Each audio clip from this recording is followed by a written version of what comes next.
Buenos días, son las 9:04 de la mañana. Damos inicio a Enfoque de los Sábados, recibiendo al ex primer ministro Pedro Cateriano.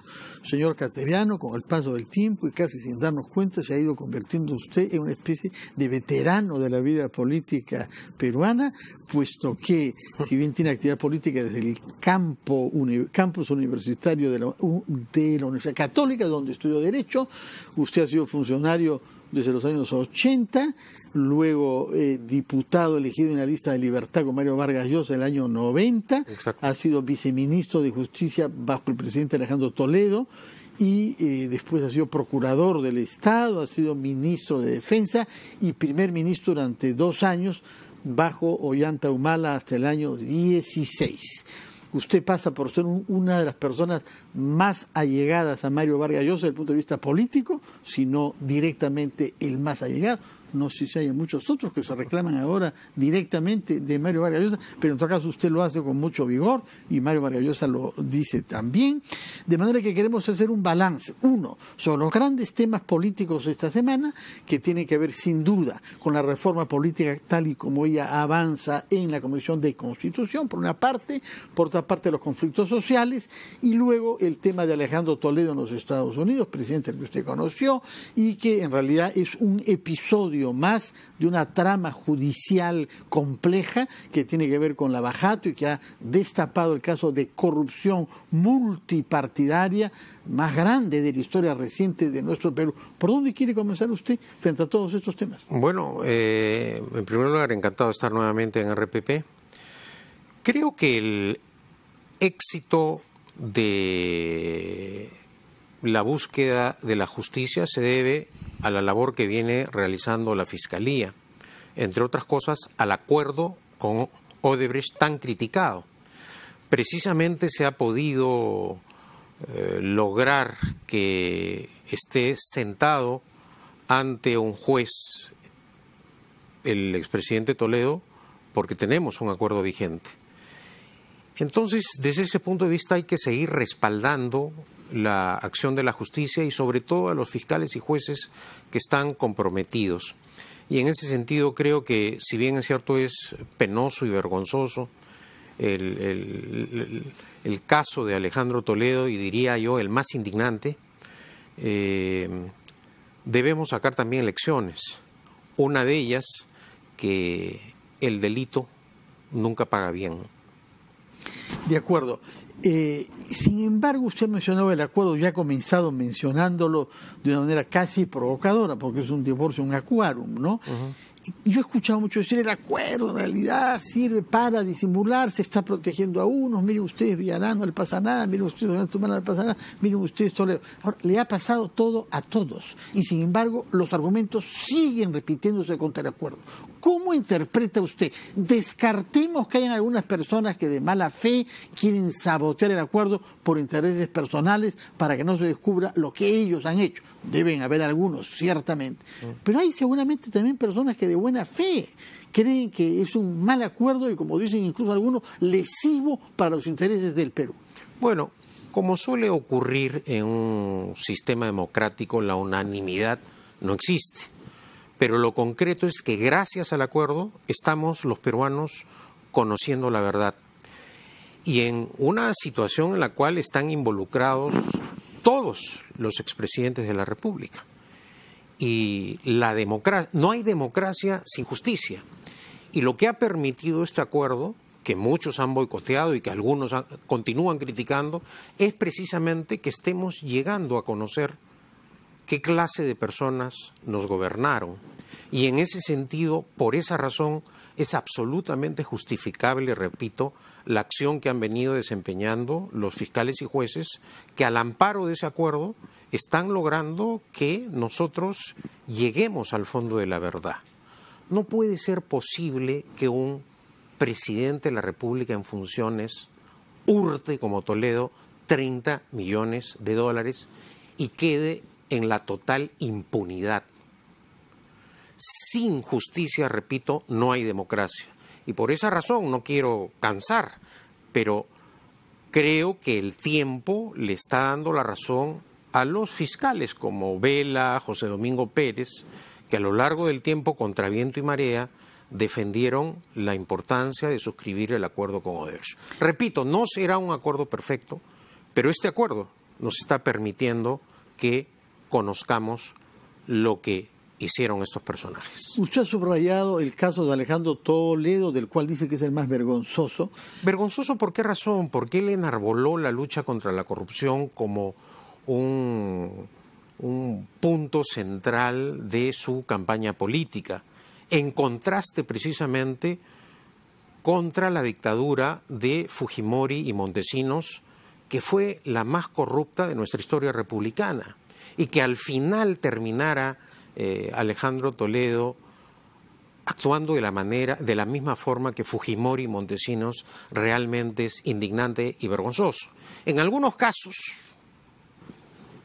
había sospecha, en otros certeza de que estaban ocurriendo las cosas. Y precisamente el tiempo, que ha sido un gran aliado en esta vorágine judicial en la que nos hemos visto envueltos, está ayudando a aclarar los procedimientos judiciales, las cuentas, los patrimonios, de dónde pues un funcionario público puede tener patrimonios millonarios. Escandalosamente eso ha ocurrido y no podíamos hacer nada. Habían momentos de impotencia. Dentro de todo lo malo que está aconteciendo, curiosamente en el exterior sí hay un juicio de valor diferente que resulta ejemplar para el resto de democracias latinoamericanas, porque el escándalo de Odebrecht, como es de dominio público, ha salpicado a otros expresidentes. Pero en el caso del Perú, hasta ahora, se viene procesando a ellos y confío que así se culminen con procesos justos, en democracia, con derecho a defensa, debido proceso y sin atropellar o vulnerar los preceptos constitucionales. Hemos hablado, como es natural, sobre el caso Toledo, puesto que es de actualidad en vista de la audiencia de ayer en los Estados Unidos, pero el caso de Ollanta Humala corresponde también a algunas de las definiciones que usted ha dado: hacerse elegir contra la corrupción asociada con el fujimorismo y, sin embargo, verse luego reprochar las cosas que estamos viendo. ¿Cómo vive usted el caso de Humala, habiendo sido primer ministro de él durante 2 años? Como ya lo he dicho en más de una oportunidad, en un comienzo, cuando se le acusó de haber recibido los $3 millones a Ollanta Humala, parecía que la acusación estaba dirigida solo a él. Pero ya con el transcurso del tiempo, cuando se constató que ese financiamiento ilegal Odebrecht lo había, es decir, la empresa había financiado ilegalmente prácticamente a los principales candidatos presidenciales, se constató que Ollanta Humala, de manera de pensar, no solo había mentido a la ciudadanía, sino que en lo personal también me había mentido, porque yo hablé con él en una ocasión y le pregunté directamente respecto de este tema. Ahora, hay que ser también, diría yo, en la evaluación justos. No podemos comparar procesos en los cuales hay sobornos probados, como ocurrieron durante los gobiernos de Toledo y de Alan García, con procesos en los cuales están involucrados, por ejemplo, Kuczynski o el propio Humala. Acá lo fundamental es, repito, respaldar la acción de la justicia, que los fiscales y jueces continúen administrando justicia y que las escaramuzas que periódicamente vemos, que las críticas al acuerdo de Odebrecht, las superemos, porque precisamente, reitero una vez más, gracias al acuerdo con Odebrecht estamos viendo este proceso que constituye, diría yo, un punto de quiebre dentro de lo que es nuestra débil democracia. Débil democracia, dice usted, en consecuencia hay que reforzarla. Antes de ir a ver el tema de la reforma política y la Comisión de Constitución, quería preguntarle qué explica que nos hayamos convertido en un país tan excepcional que está procesando a sus últimos presidentes elegidos, hay que insistir en eso, democráticamente. No puede ser solamente la codicia, porque codicia hay en todas partes del mundo. No somos genéticamente más proclives a la deshonestidad que otros. Hay algo institucional y que sin duda pasa por la precariedad de nuestros partidos políticos. Se va a presentar en la Feria de Libra y mañana hemos invitado acá al politólogo norteamericano Steven Levitsky y al peruano Mauricio Zabaleta. ¿Por qué no hay partidos políticos en el Perú? ¿Por qué no hay partidos políticos en el Perú? ¿Qué le parece a usted que explica la precariedad de nuestros partidos? Usted mismo es un hombre esencialmente político, genéticamente político, y sin embargo no es miembro de un partido. ¿Por qué? Bueno, lamentablemente durante nuestra historia republicana, las democracias no han tenido larga vigencia en el tiempo. Lo que han predominado son las dictaduras.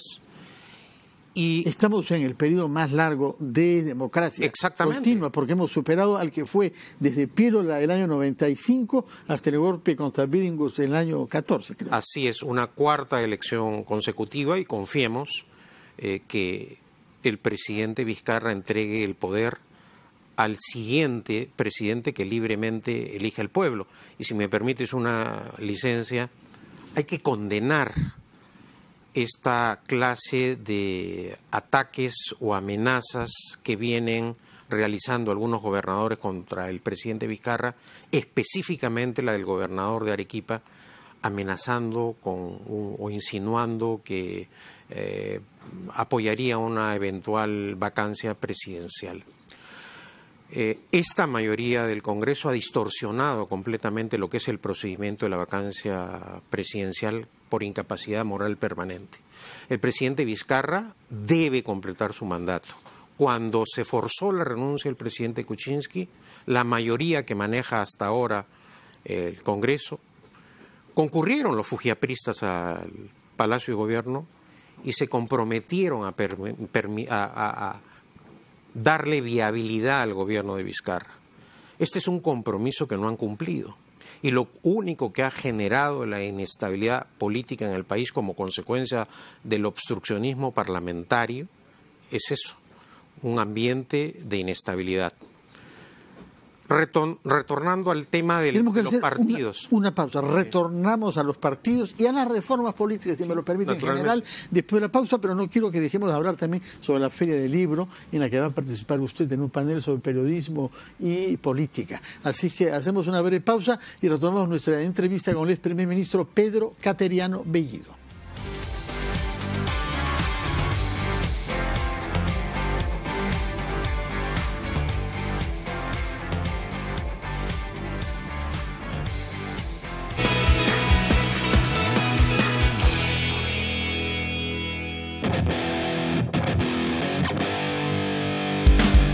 El judo es un arte marcial y deporte olímpico de combate de origen japonés.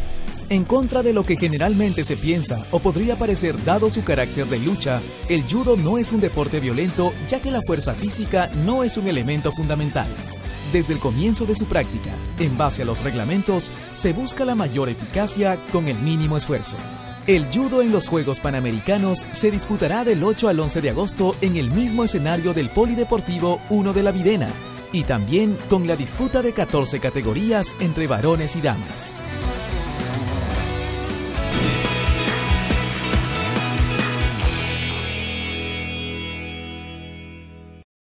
Disfruta la mejor colección de novelas clásicas en audio ahora en RPP Player. Entra a rpp.p, busca mi novela favorita, dale clic y listo. 15 obras de la literatura clásica con los comentarios del premio Nobel Mario Vargas Llosa. Mi novela favorita. RPP Player. Pon el tiempo en tus manos.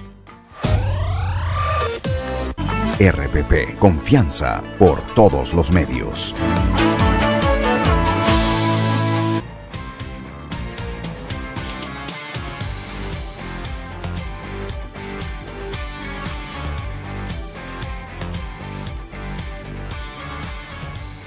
Son las 9:19, estamos entrevistando al ex primer ministro Pedro Cateriano y queríamos conocer su opinión ahora sobre por qué nuestro país carece de partidos políticos que recluten a tantos jóvenes con una vocación al servicio público, que elaboren de una manera permanente y no para las campañas electorales ideas de Perú y que signifiquen una reserva moral del Perú, ciudadanos que no quieren que su país se vean arrastrados a los peores taras que vemos todos los días. Porque los partidos han sido también muy perseguidos a lo largo del tiempo en las dictaduras, pero también han cometido errores graves. A diferencia de lo que ocurre en las democracias sólidas, acá no ha habido alternancia en el ejercicio del poder al interior de los propios partidos, ¿no?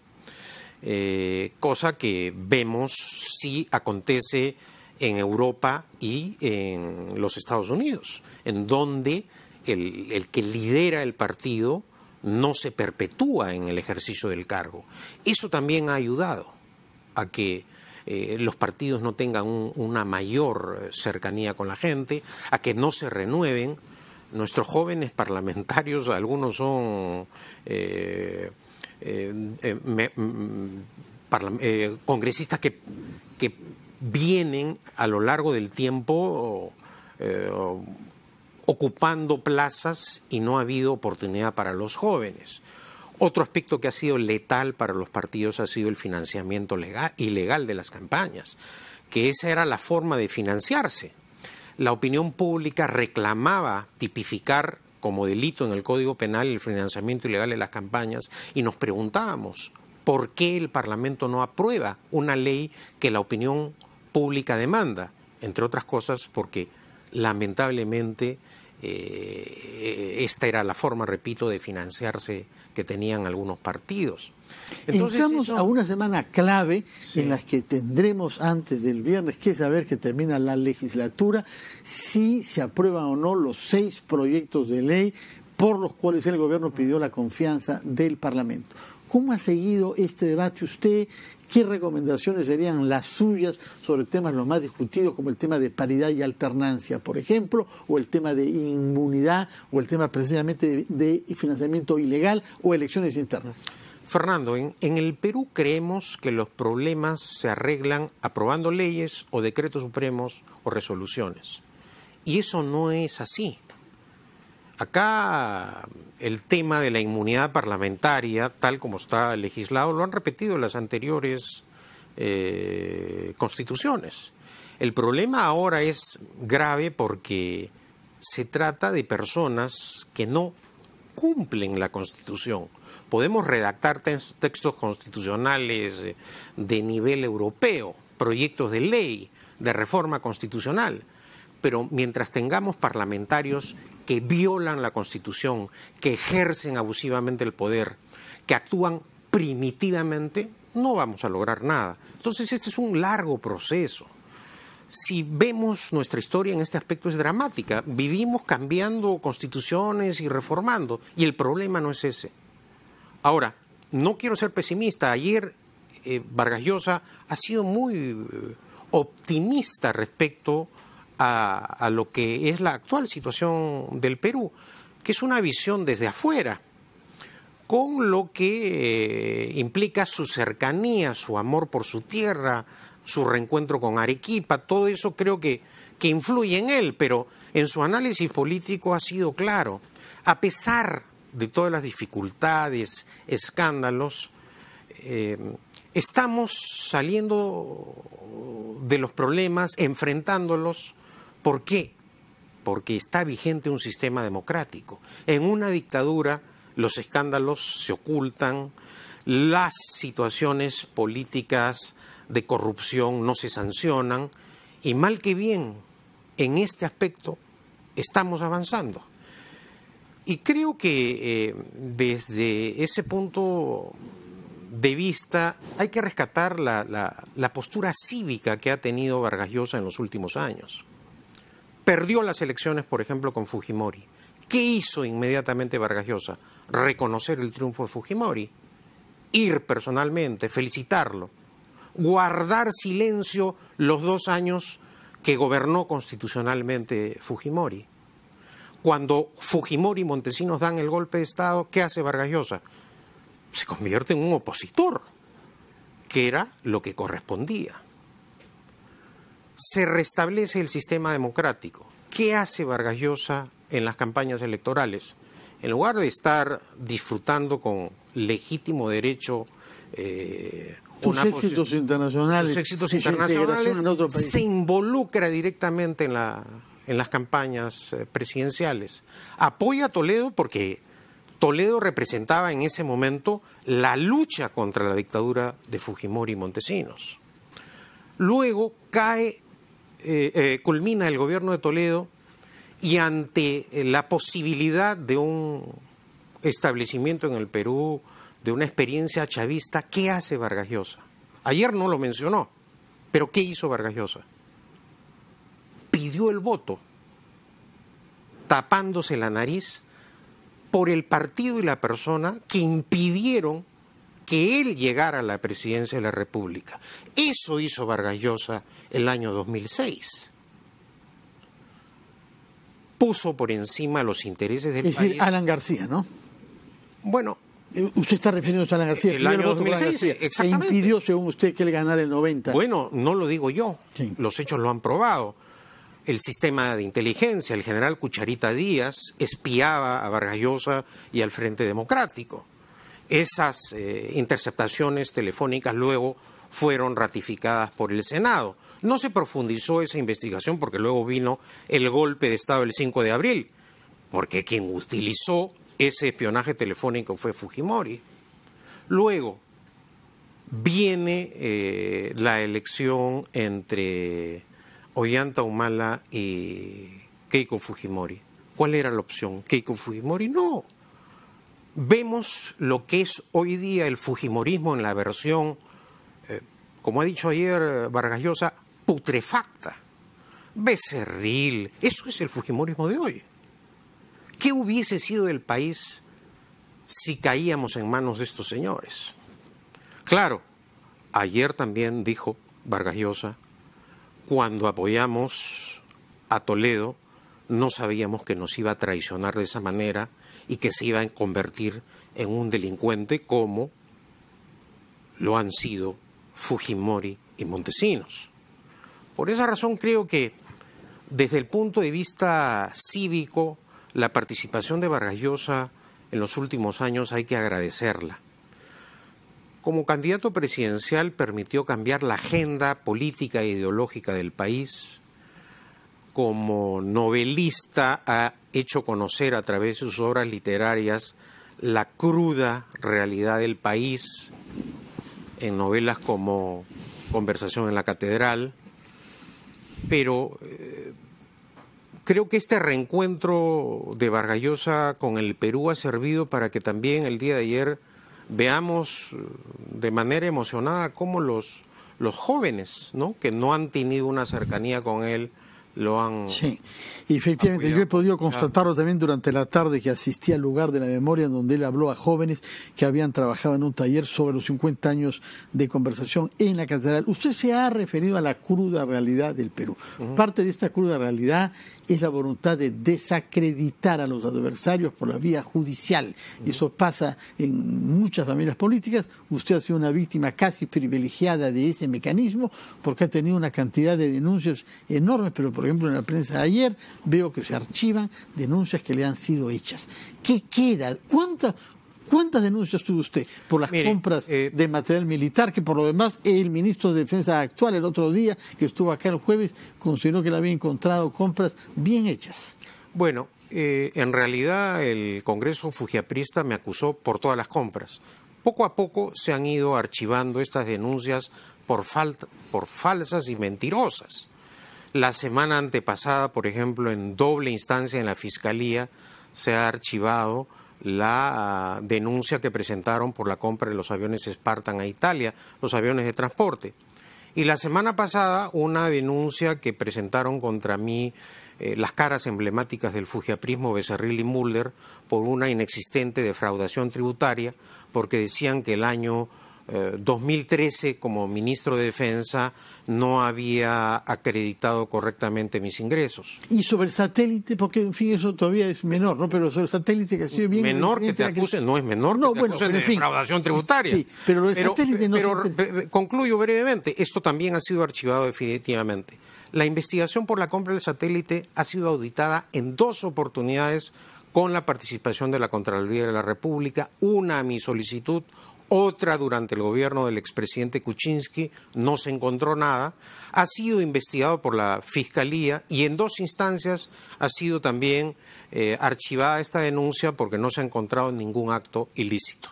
Señor el satélite, contra lo que diga el señor del Castillo, está funcionando perfectamente. Bueno, una última pregunta porque el tiempo ya nos ha vencido. ¿Va a participar usted en una mesa en la Feria del Libro esta tarde a las 7, creo? Mañana domingo, con Gustavo Gorriti y Rosa María Palacio. ¿De dónde viene esta satanización contra Gustavo Gorriti, que algunos consideran que es el factotum acá de haber desenmascarado algunas cosas, pero por otra parte consideran que es prácticamente el agente de fuerzas oscuras internacionales, para no decir puntos de vista antisemitas? Yo creo que es una respuesta política desesperada de agrupaciones políticas que ya no tienen, felizmente, mayor representatividad electoral. Las últimas elecciones regionales y municipales que reflejaron un repudio a la conducta política del fujimorismo y del APRA. Esa es la verdad. Gorriti con valentía ha enfrentado a poderosos partidos políticos y a dirigentes que durante años eran intocables. Y en ese sentido la labor del IDL hay que destacarla y agradecerla. Señor Cateriano, una última pregunta. ¿Cómo se está preparando usted para las elecciones del año 21? Veo que es solicitado por unos y otros, pero usted mismo, ¿qué papel quisiera jugar? No, yo lo que estoy haciendo ahora es terminando un libro que he estado escribiendo y que ojalá estos próximos meses culmine la labor. ¿El tema? Bueno, es una crónica sobre mi experiencia como ministro de Defensa y primer ministro. Bueno, ¿cuándo estará más o menos listo para poder invitarlo? Bueno, ¿este año? No, ¿Este yo año? creo que para el próximo. Pero antes de las elecciones, en todo caso, del 21. Creo que sí. Bueno, muchísimas gracias, Pedro Cateriano, por su presencia acá. Gracias. En Enfoque de los Sábados de RPP. Vamos a hacer una pausa y hablaremos sobre una de las cosas más estimulantes de la vida pública peruana de los últimos tiempos, que hayamos sido capaces de organizar de una manera seria los Juegos Panamericanos y Panamericanos. Hacemos una pausa y recibimos al señor Carlos Neuhaus.